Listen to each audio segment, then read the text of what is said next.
बल एक धक्का या खिंचाव। बल वह शक्ति है जो किसी वस्तु को गति में लाने, रोकने या उसकी दिशा बदलने के लिए आवश्यक होती है। यह एक अदृश्य शक्ति है, लेकिन इसके प्रभाव को हम हर दिन अपने चारों ओर देख सकते हैं। कभी सोचा है कि गेंद कैसे लुढ़कती है? जब हम गेंद को धक्का देते हैं तो हम उस पर बल लगाते हैं। यह बल गेंद को गति में लाता है और उसे लुढ़कने पर मजबूर करता है। अगर हम गेंद को खींचते हैं तो भी हम बल का उपयोग कर रहे होते हैं। या दरवाजा कैसे खुलता है? जब हम दरवाजे को धक्का देते हैं या खींचते हैं तो हम बल का उपयोग कर रहे होते हैं। यह बल दरवाजे को उसकी जगह से हिलाता है और उसे खोलने या बंद करने में मदद करता है। इन सब में बल होता है। बल के बिना हम किसी भी वस्तु को हिला नहीं सकते, न ही उसे गति में ला सकते हैं। बल हमारे जीवन का एक महत्वपूर्ण हिस्सा है और यह हर जगह मौजूद है। बल एक धक्का या खिंचाव है जो किसी चीज पर लगता है। यह धक्का या खिंचाव किसी वस्तु की गति, दिशा या आकार को बदल सकता है। उदाहरण के लिए, जब हम किसी वस्तु को धक्का देते हैं तो वह गति में आती है। जब हम उसे खींचते हैं तो उसकी दिशा बदलती है। यह धक्का या खिंचाव उस चीज की मूवमेंट या शेप बदल सकता है।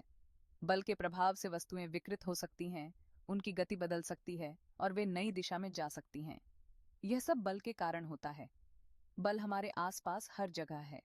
हम इसे हर दिन अपने जीवन में अनुभव करते हैं।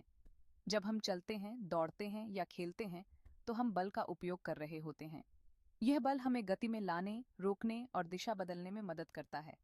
यह हमें चलने, दौड़ने और खेलने में मदद करता है। जब बच्चे खेलते हैं तो वे बल का उपयोग कर रहे होते हैं। जब हम दौड़ते हैं तो हमारे पैर जमीन पर बल लगाते हैं, जिससे हम आगे बढ़ते हैं। बल हमारे जीवन का एक अभिन्न हिस्सा है और इसके बिना हम कुछ भी नहीं कर सकते। बल के कई प्रकार होते हैं, जैसे गुरुत्वाकर्षण बल, घर्षण बल और लागू बल। गुरुत्वाकर्षण बल वह बल है जो हमें पृथ्वी की सतह पर बनाए रखता है। घर्षण बल वह बल है जो दो सतहों के बीच होता है और गति को रोकता है। लागू बल वह बल है जो हम किसी वस्तु पर लगाते हैं। प्रकृति में भी बल के कई उदाहरण हैं। हवा का बहना, पानी का बहना और अन्य प्राकृतिक बल हमारे चारों ओर मौजूद हैं। ये बल हमारे पर्यावरण को आकार देते हैं और हमारे जीवन को प्रभावित करते हैं। वैज्ञानिक बल को मापने और समझने के लिए विभिन्न प्रयोग करते हैं। वे बल के प्रभावों का अध्ययन करते हैं और यह जानने की कोशिश करते हैं कि बल कैसे काम करता है। बल के अध्ययन से हमें यह समझने में मदद मिलती है कि हमारे चारों ओर की दुनिया कैसे काम करती है। हमारे दैनिक जीवन में बल के कई व्यावहारिक अनुप्रयोग हैं। जब हम किसी वस्तु को उठाते हैं, खींचते हैं या धक्का देते हैं तो हम बल का उपयोग कर रहे होते हैं। बल के बिना हम अपने दैनिक कार्यों को पूरा नहीं कर सकते। बच्चों को बल के बारे में सिखाना महत्वपूर्ण है। वे खेल खेल में बल के सिद्धांतों को समझ सकते हैं। शैक्षिक गतिविधियों के माध्यम से बच्चे यह जान सकते हैं कि बल कैसे काम करता है और इसका हमारे जीवन में क्या महत्व है। भविष्य की तकनीकों में भी बल का महत्वपूर्ण योगदान होगा। इंजीनियरिंग और नवाचार में बल का उपयोग करके नई तकनीकों का विकास किया जा रहा है। बल के सिद्धांतों को समझकर हम नई और उन्नत तकनीकों का निर्माण कर सकते हैं। संक्षेप में, बल एक धक्का या खिंचाव है जो किसी वस्तु पर लगता है। यह हमारे जीवन का एक महत्वपूर्ण हिस्सा है और हर जगह मौजूद है। बल के बिना हम कुछ भी नहीं कर सकते। यह हमें गति में लाने, रोकने और दिशा बदलने में मदद करता है। बल के विभिन्न प्रकार और उनके प्रभाव हमारे चारों ओर देखे जा सकते हैं। बल के अध्ययन से हमें यह समझने में मदद मिलती है कि हमारे चारों ओर की दुनिया कैसे काम करती है और हम इसे कैसे बेहतर बना सकते हैं। कॉन्टैक्ट फोर्स छूकर असर। कॉन्टैक्ट फोर्स तब लगता है जब एक चीज दूसरी चीज को छूती है। जैसे जब आप गेंद को धक्का देते हैं तो आप उस पर कॉन्टैक्ट फोर्स लगा रहे होते हैं। कॉन्टैक्ट फोर्स के कई टाइप्स होते हैं, जैसे फ्रिक्शन फोर्स और टेंशन फोर्स। फ्रिक्शन फोर्स रुकने में मददगार। यह एक ऐसा बल है जो दो सतहों के बीच उत्पन्न होता है जब वे एक दूसरे के संपर्क में आती हैं। यह बल सतहों के बीच की गति को रोकने या धीमा करने में महत्वपूर्ण भूमिका निभाता है। फ्रिक्शन फोर्स दो सतहों के बीच लगता है जब वो एक दूसरे के ऑपोजिट डायरेक्शन में चलती हैं। यह बल सतहों के बीच की गति को रोकने या धीमा करने में महत्वपूर्ण भूमिका निभाता है। उदाहरण के लिए, जब आप किसी वस्तु को धक्का देते हैं तो फ्रिक्शन फोर्स उस वस्तु की गति को धीमा कर देता है। यह बल मूवमेंट का विरोध करता है और चीजों को धीमा कर देता है। जब कोई वस्तु किसी सतह पर चलती है तो फ्रिक्शन फोर्स उस वस्तु की गति को धीमा कर देता है, जैसे कि एक गेंद जो धीरे धीरे रुक जाती है।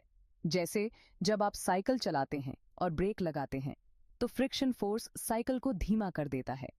यह बल आपके ब्रेक लगाने पर उत्पन्न होता है और साइकिल को रुकने में मदद करता है। यह बल न केवल साइकिल को धीमा करता है बल्कि उसे पूरी तरह से रोक भी देता है। फ्रिक्शन फोर्स का प्रभाव केवल साइकिल तक ही सीमित नहीं है। ये बल कारों, ट्रकों और अन्य वाहनों पर भी लागू होता है। जब आप कार चलाते हैं और ब्रेक लगाते हैं तो फ्रिक्शन फोर्स कार के टायरों और सड़क के बीच उत्पन्न होता है, जिससे कार धीमी हो जाती है और अंततः रुक जाती है। फ्रिक्शन फोर्स का प्रभाव हमारे दैनिक जीवन में भी देखा जा सकता है। जब आप चलते हैं तो आपके जूतों और जमीन के बीच फ्रिक्शन फोर्स उत्पन्न होता है, जो आपको फिसलने से बचाता है। अगर जमीन गीली या फिसलन भरी हो तो फ्रिक्शन फोर्स कम हो जाता है और फिसलने की संभावना बढ़ जाती है। फ्रिक्शन फोर्स का एक और उदाहरण माचिस की तीली को जलाने में देखा जा सकता है। जब आप माचिस की तीली को माचिस के डिब्बे के खिलाफ रगड़ते हैं तो फ्रिक्शन फोर्स उत्पन्न होता है, जिससे तीली जल उठती है। यह बल ऊर्जा को गर्मी में बदल देता है, जिससे आग उत्पन्न होती है। इसी प्रकार जब आप ठंड में अपने हाथों को रगड़ते हैं तो फ्रिक्शन फोर्स उत्पन्न होता है, जो आपके हाथों को गर्मी प्रदान करता है। यह बल आपके हाथों की गति को धीमा करता है और उन्हें गर्म रखता है। फ्रिक्शन फोर्स का महत्व केवल रोजमर्रा की गतिविधियों तक ही सीमित नहीं है। यह बल खेल और साहसिक गतिविधियों में भी महत्वपूर्ण भूमिका निभाता है। जैसे कि रॉक क्लाइंबिंग में क्लाइंबर्स को चट्टानों पर पकड़ बनाने के लिए फ्रिक्शन फोर्स की आवश्यकता होती है। यह बल उन्हें चट्टानों पर चढ़ने और सुरक्षित रहने में मदद करता है। फ्रिक्शन फोर्स का एक और महत्वपूर्ण उदाहरण लिखने में देखा जा सकता है। जब आप पेंसिल से कागज पर लिखते हैं तो पेंसिल की नोक और कागज के बीच फ्रिक्शन फोर्स उत्पन्न होता है, जिससे आप लिख सकते हैं। यह बल पेंसिल की नोक को कागज पर स्थिर रखता है और आपको स्पष्ट और सटीक लिखने में मदद करता है। फ्रिक्शन फोर्स का उपयोग विभिन्न निर्माण कार्यों में भी किया जाता है। जब आप लकड़ी को सैंड पेपर से रगड़ते हैं तो फ्रिक्शन फोर्स उत्पन्न होता है, जो लकड़ी की सतह को चिकना और साफ करता है। यह बल सतह की अनियमितताओं को दूर करता है और उसे सुचारू बनाता है। फ्रिक्शन फोर्स का महत्व रोप क्लाइंबिंग में भी देखा जा सकता है। जब आप रस्सी पर चढ़ते हैं तो आपके हाथों और रस्सी के बीच फ्रिक्शन फोर्स उत्पन्न होता है, जो आपको रस्सी पर पकड़ बनाने और चढ़ने में मदद करता है। यह बल आपको सुरक्षित और स्थिर रखता है। फ्रिक्शन फोर्स का प्रभाव स्कीइंग में भी देखा जा सकता है। जब आप स्कीइंग करते हैं तो स्की और बर्फ के बीच फ्रिक्शन फोर्स उत्पन्न होता है, जो आपकी गति को नियंत्रित करता है और आपको सुरक्षित रखता है। यह बल आपकी गति को धीमा करता है और आपको संतुलन बनाए रखने में मदद करता है। फ्रिक्शन फोर्स का एक और उदाहरण इरेजर का उपयोग करते समय देखा जा सकता है। जब आप पेंसिल के निशान मिटाते हैं तो इरेजर और कागज के बीच फ्रिक्शन फोर्स उत्पन्न होता है, जो निशान को मिटा देता है। यह बल कागज की सतह को साफ और स्पष्ट रखता है। फ्रिक्शन फोर्स का महत्व जार का ढक्कन खोलने में भी देखा जा सकता है। जब आप जार का ढक्कन खोलते हैं तो आपके हाथों और ढक्कन के बीच फ्रिक्शन फोर्स उत्पन्न होता है, जो आपको ढक्कन को घुमाने और खोलने में मदद करता है। यह बल आपके हाथों को स्थिर रखता है और आपको ढक्कन को मजबूती से पकड़ने में मदद करता है। टेंशन फोर्स चीजों को हिलाने के लिए। टेंशन फोर्स तब लगता है जब आप किसी चीज को खींचते हैं।